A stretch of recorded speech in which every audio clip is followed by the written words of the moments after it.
It's not fair, you always get everything. This has been Emily's favorite line. My favorite toys, my cherished dolls. Emily took or broke them all using that very line. She lied to sever my close relationships. She used tears to paint me as the villain. Caused scenes, creating trouble for everyone. The list of her wrongdoings is endless. If things didn't go her way, she'd break stuff and lash out at everyone. Because of this, our parents always forced me to be the patient one and never really tried to correct Emily's behavior. I sometimes think this only encouraged her nature. Emily always looked down on me, wanting to feel superior. She's obsessed with that idea. So much so, that she moved close to me just for that purpose. It's not fair, you get to marry such a wonderful person.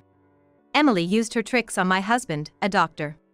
She had an affair with him while I was away, lied to make me look bad, and took satisfaction in stealing him from me. It was the same old trick, but the most hurtful thing was my husband betraying me and believing Emily. Eventually, I chose to divorce. I quit my job and lived away from Emily, but about a year after my divorce, she called. I had a baby. So come over with a baby shower gift to celebrate. Sure, I'll come with my husband, a lawyer. What? A lawyer? Emily hadn't changed a bit. She still tries to look down on me, wanting to feel superior. She wouldn't hesitate to hurt anyone for that. That's something I can never forgive. So, I need to make sure this never happens again. I have the right to ask for compensation. I'm Sarah, 32-year-old woman. I am working as a nurse in a general hospital's internal medicine ward. I attended the attached university and worked here for about 10 years to have my student loans forgiven. That period is over, and I'm not obliged to stay here, so I'm considering changing jobs. Because I have a younger sister, Emily, who started working at the same hospital as a medical assistant. She's 28, 4 years younger than me. Ever since we were kids, she's done anything to feel superior to me. It's not fair, you always get everything. That's always been Emily's line. All the dolls and toys I had were either taken or destroyed by Emily. Moreover, once she realized she could win adults over with tears, she would immediately start crying whenever something happened, making me out to be the villain. Emily has a cute appearance, which sometimes makes her seem weaker than me, and this works in her favor. Lying is a daily routine for her, and her lies often put me in a bad spot, which seems to be her preferred situation. It's not the first or second time that someone close to me believed Emily's lies and drifted away. Her lies are so convincing that many people are easily deceived. For someone who knows the truth like me, it's absurd, but people seem to believe whatever Emily says. If Emily had become a con artist, she might have been a major villain.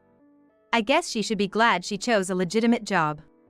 However, sometimes Emily's plans don't go well, and her lies are exposed to our parents or my friends. When she realizes she's in the wrong, Emily turns into a tyrant. If our parents take my side, she becomes hysterical, crying, screaming, and breaking things in the house. As a result of this repeated behavior, our exhausted parents started telling me, "You're the older one, so just be patient." I never understood why I had to tolerate everything and follow Emily's whims. Honestly, I still can't feel positively about our parents. It was really tough when a friend tried to calm Emily down. This happened when I was in my junior year of high school. A friend who realized Emily's true nature told her, "You're old enough to know better. Stop lying and using tears to get your way." It was a perfectly reasonable thing to say, and she wasn't even scolding her harshly. But for Emily, it was deeply unpleasant. One day, she suddenly showed up at that friend's house, sat down at the front door, and started crying and shouting, "I was wrong, please stop. I won't talk to you or my sister ever again. Please."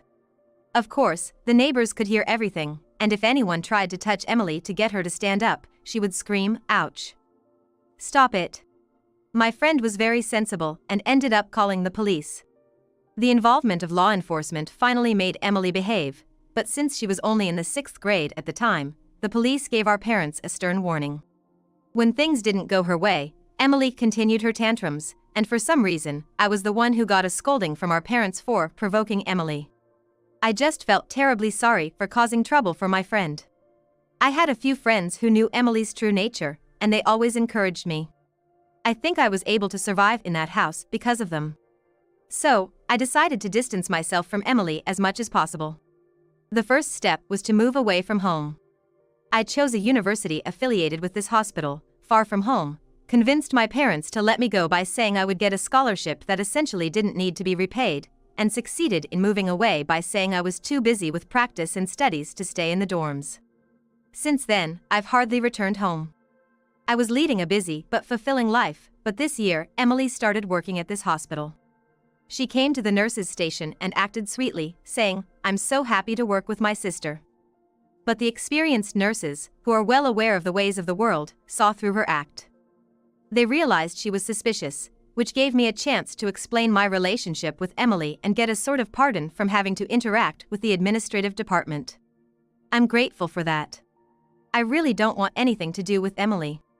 I don't know what might happen if we interact, and I don't want her to know anything about my work or personal life. That's why I'm seriously considering changing jobs now.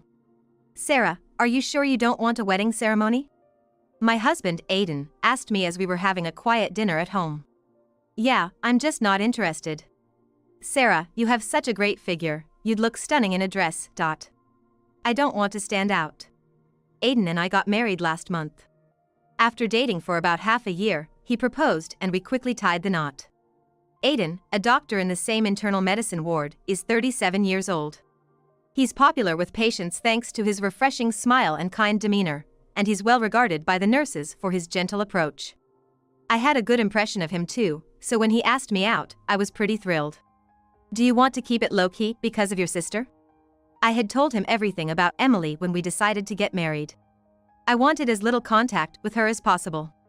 I didn't want her to know about our marriage. Neither did Aiden want any contact with Emily. We just didn't know what could happen. Aiden listened to my story but didn't seem to fully grasp it. He has a sister and a brother himself and enjoys a very good relationship with them, so maybe he can't understand the situation between Emily and me. Yeah, something like that. But, you know, since she's at the same workplace, maybe you should tell her.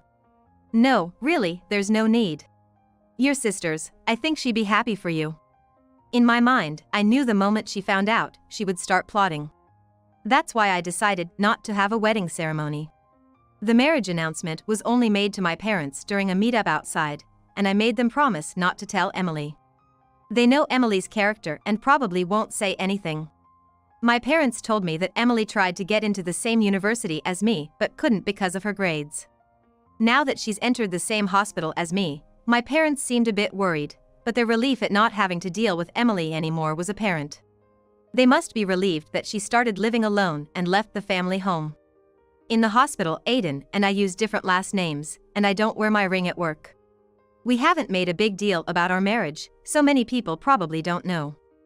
It's a large hospital, and it's common not to recognize staff you don't interact with, so I doubt it will become a topic of gossip. It's better this way, unknown. It's also to protect Aiden.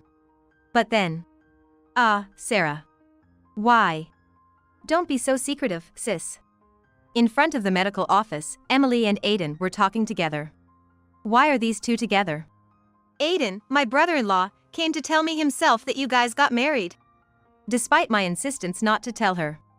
Despite explaining our relationship. Despite him knowing what I've been through because of Emily. Seeing her so happy, you've got a sweet sister. We're two sisters, so I'm thrilled to have a brother-in-law. Emily cooed, gazing at Aiden. A chill ran down my spine at the sight. It was an ominous feeling. I had realized through our conversations that Aiden harbored a belief deep down that since she's a blood-related sister, they must be able to get along despite some misunderstandings. But I never expected him to do something like this. Congratulations, big sister. Let's go out for a meal again. I'll treat you to celebrate. Thank you. Emily, smiling broadly, appeared as if a younger sister warmly congratulating her elder sibling. Though I knew Emily and I had never dined together and she would never genuinely wish me well. She was probably fuming inside, behind that smile. Still, I decided to end the conversation with a harmless response. I didn't want to cause a scene at work, and I didn't want to involve others who might become victims of Emily's manipulations. I have work to do, so I'll be going. I decided to leave the scene. I just don't want to be in the same space as Emily anymore. I hoped nothing would happen, a silent prayer in my heart as I walked away. It had been a few months since Aiden and I got married. Recently, I'd noticed something off about him. A kind of coldness, a bad mood. It was a disturbing feeling. Then, one day after a night shift, I received a message from Aiden on my phone. There was no text, just one photo. It showed Aiden, half naked in our bed, sleeping, with Emily smiling in his arms. I was struck. It must be Emily's challenge to me. I suppose she is showing me what they were doing in our house. By knowing I'd be finishing my shift soon, I quickly changed and hurried home. I expected them to be there. As I entered the house, I found Aiden and Emily in the living room. They were dressed, but Aiden looked pathetically flustered. "What are you trying to do, Emily?" I can predict Emily's actions, but I never really understand her thoughts. I'm half resigned to not understanding this time either, but I still want an explanation. "It's not fair, you get to marry such a wonderful person," Emily whined, snuggling into Aiden's arm. There it was again, her typical "it's not fair" sister. And I thought it was sad if Aiden was being deceived, so I had to tell him. The mention of deception confirmed my worst fears. It was a pattern I had seen countless times before. "You're always lying about me bullying you, right, sis? Making yourself look weak and vulnerable. I've always told you to stop doing that." Emily, as if speaking the truth, lied with the ease and skill of an award-winning actress. Her ability to fabricate stories and act them out was frighteningly quick and convincing. "Sarah, I never thought you were that kind of person," Aiden said. "Here we go again. In the end, he's just like all the other men I've known. I feel betrayed by you." "That's my line." "What?" I muttered under my breath, but it seemed Aiden didn't hear it. Does he really think he's the one who's been betrayed? Despite my clear instructions not to tell my sister. Despite not believing in me and believing my sister's lies. Despite having an affair with my sister after being tempted by her. "You both know what you did." While Aiden looked shamefaced, Emily seemed to be ignoring me, inspecting her nails. "Adultery during marriage, right, Aiden?" I asked, but he remained silent. "And you, Emily?" "If you mean an affair, then yeah. Aiden said he finds me cuter and loves me more." When I asked the one who was willing to talk, they provided a clear explanation. Her explanation was perfectly articulated, showcasing her genius in manipulation. "Emily, no. Come on, Aiden. You said that having me was enough for you." Aiden seemed panicked, but he didn't push away Emily, who was clinging to him. "I'm filing for divorce." The next moment I declared, I didn't miss the twisted smile on Emily's face. This must have been her goal. She couldn't stand the thought of me, whom she looked down upon, being married to a doctor. So, she took Aiden away, much like she used to take my toys. Aiden probably didn't realize this. "Aiden, you have work, don't you? Come back immediately after your shift. We'll sign the divorce papers." "Okay." Aiden then left with Emily, and I went to the city office to get the divorce papers. Tired from the night shift and now this. I was furious and hurt by the betrayal. Doctors are prone to affairs, they say, but with Emily, of all people? It's heartbreaking and infuriating that he believed her over me. This time, I'm truly exhausted. My heart is weary. Struggling to gather myself in the face of such a disheartening situation, I resolved to do what needed to be done. When Aiden returned home that night, I greeted him with the divorce papers already laid out, ready for his signature. My portion was completely filled in. He started with "I'm sorry" and "Are you sure?" but I ignored all of it. His words weren't worth hearing. I watched him write slowly, making sure there were no omissions before snatching the completed divorce papers from him. I planned to submit them first thing in the morning. "You have 2 weeks to move out, Aiden. Go stay with Emily or something." "What?" "It's only fair, given that your affair is the reason for this. In fact, you should be grateful I'm only asking for 2 weeks. This way, I could prepare my new life alone in this house without having to see him. Now, please leave." "Now?" "Of course. Come back after 2 weeks, with Emily if you like." After ushering Aiden out, I immediately blocked all communication from him and Emily. I decided to take a shower and then go to bed. Exhausted. Tomorrow would be busy, and I needed to rest. The next morning, I submitted the divorce papers at the city office. And then I went to work, where I used up all my accrued leave before informing HR of my decision to resign. I told them the whole truth about my divorce due to Aiden's affair with my sister Emily and the significant emotional toll it took on me. This would ensure they wouldn't try to persuade me to stay. Whatever reputation Aiden and Emily might earn in the hospital after this was none of my concern. I also started looking for a new home and decided to focus on my hobbies during this break. I'm passionate about bouldering and had been going to a bouldering gym at least once a week. I decided to fully enjoy this activity during my time off. Sweating it out in my free time helped clear my mind, and I began to think about making those two adults take responsibility for their actions. After all, I was not at fault in any of this.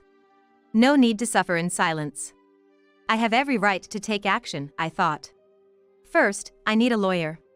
I climbed the bouldering holds, planning my next steps. A year after the divorce, I received a call from my parents' home. Wondering what it was about, I answered the call and heard Emily's voice. "Hey, big sis?"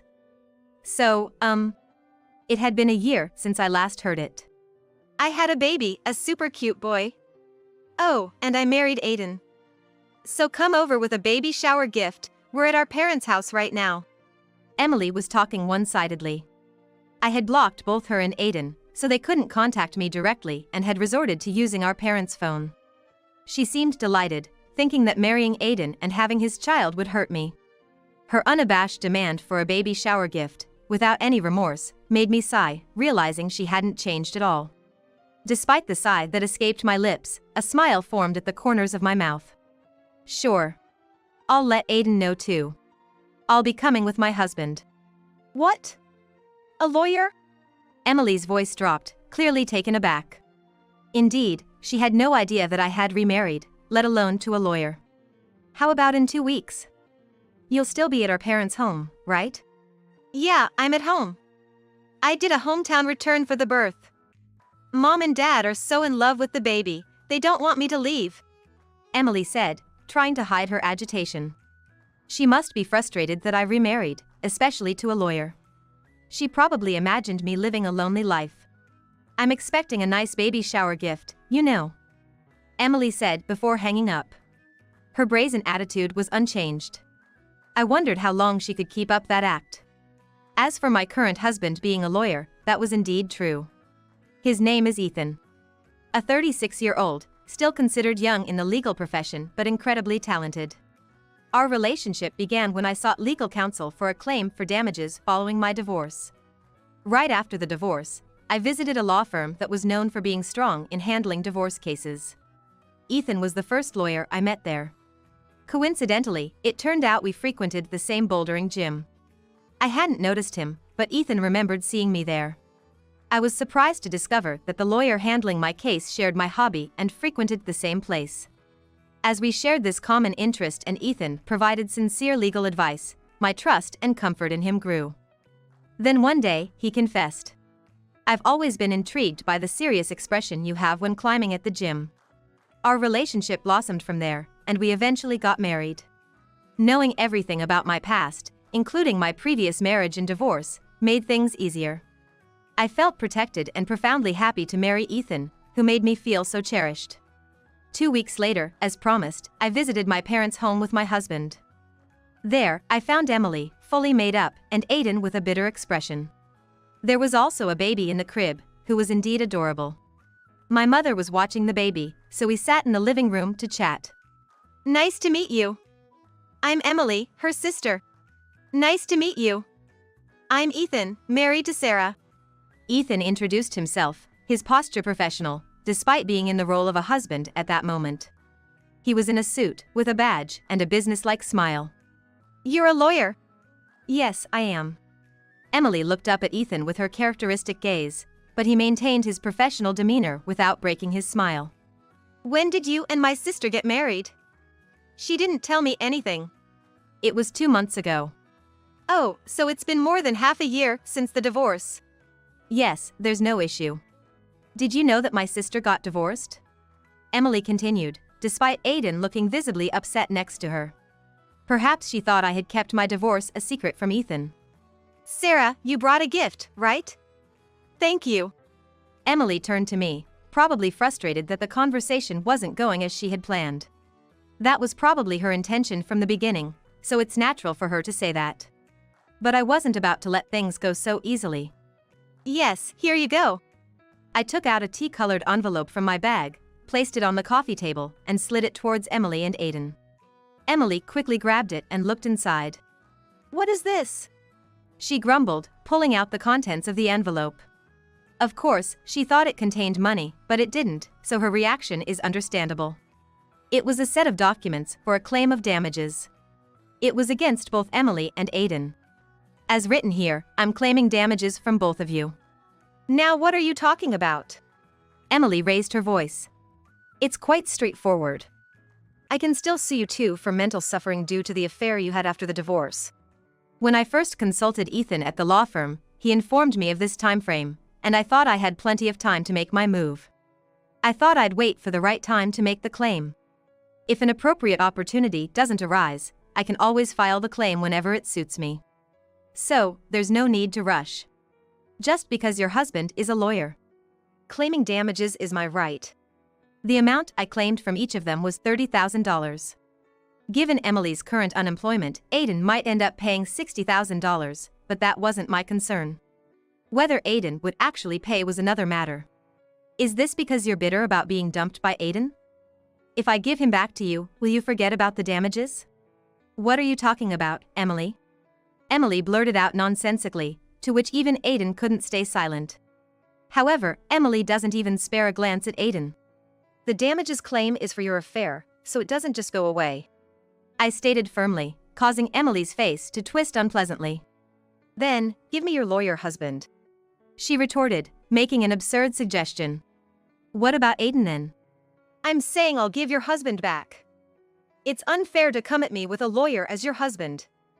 Let's swap husbands, then I'll pay the damages. Emily, probably operating on impulse and driven by her desire to outdo me, seemed genuinely serious with her proposal. In the end, she just wants to take what's mine and bask in a sense of superiority. That's her top priority, so even if it seems strange to others, for Emily, it's the most important thing. And now, because she's excited, she's even less aware of how odd her statements are. Are you really married to Sarah?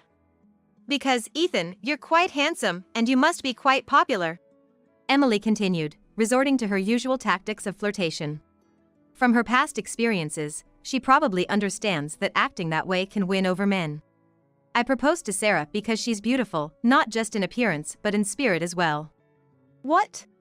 Emily responded in a low voice, briefly and sharply, to Ethan, who had spoken without breaking his sales smile. Her coquettish upward glance had faded into a blank expression, but Ethan remained silent, still smiling as if waiting for her to retort. Seeing this as an opportunity while she was quiet, I decided to press the advantage. With that in mind, I took out an envelope from my bag again and spread its contents across the coffee table. What is this? Aiden muttered, his voice barely above a whisper. There are lots of photos spread out before him on the table. The photos showed Emily in intimate poses with various men. 7 in total. Of course, all different from Aiden. As you can see, Emily, you were involved with several men before and even after marrying Aiden. What do you mean by this? Aiden demanded, grabbing Emily's shoulder in a mix of shock and anger. Ouch, stop it. What are you talking about? I'm telling you it hurts. Wow. Unbelievable. Emily, grabbed by the shoulder, scratched Aiden's arm with her long nails. Aiden probably had never seen this side of Emily before. He held his scratched, red welt with a look of surprise on his face. From my perspective, this kind of behavior from Emily is just the tip of the iceberg. You're kidding me. After all that, you have the nerve to harm me. Aiden exclaimed and pushed Emily away in a burst of anger, causing her to fall onto the sofa. I was a bit surprised to see this rough side of Aiden, as I had never seen it before. It was an aspect of him that he never showed while we were dating. Well, it's probably a side I didn't need to see anyway. Ouch. That's awful. You can't just hit a girl like that. I'm going to sue you. This is my line. How can you even act like this now? Don't touch me. This is domestic violence. You're a criminal. Shut up. Ignoring the tumultuous scene of Emily and Aiden grappling and arguing, I stood up. I had no desire to witness their ugly squabble. And I knew that if things escalated further, the situation would only worsen. Emily was likely to become more violent, throwing things around and lashing out physically. Aiden might react even more aggressively. Leaving seemed the wisest course of action. I don't want to get caught up in their mess, and I've already done everything I needed to do here today. Are we done here? Ethan asked as we both stood up to leave. Emily and Aiden are still yelling at each other, creating a scene like a battleground. There's nothing more for us here. Well, that's true. Thank you for coming with me. When I thanked him, Ethan flashed a grin, showing his teeth. Ethan responded with a genuine, non-businesslike smile. I deeply cherished the smile of him. Let's go home. Sounds good. As we left my parents' home, Ethan reached out his hand. I gratefully took his hand, matching our strides as we walked away together. After divorcing Aiden, I decided to file for damages against both him and Emily, so I hired a detective agency to investigate Emily's conduct. They mainly traced Emily's relationships with men before my divorce, and although these were not directly related to my divorce, they also looked into her ongoing relationships. I thought it best to do everything I could. My goal was to utterly defeat Emily and make her never want to involve herself with me again. Considering Emily's past, the idea of her having a sincere relationship with Aiden, who only wanted to take what was mine, was just unthinkable. So, just to be sure, I had it investigated, and as expected, or however you might say it, a 3-day investigation confirmed her involvement with 3 men. I occasionally requested similar investigations afterward, and each time, they produced results, confirming relationships with a total of 7 men.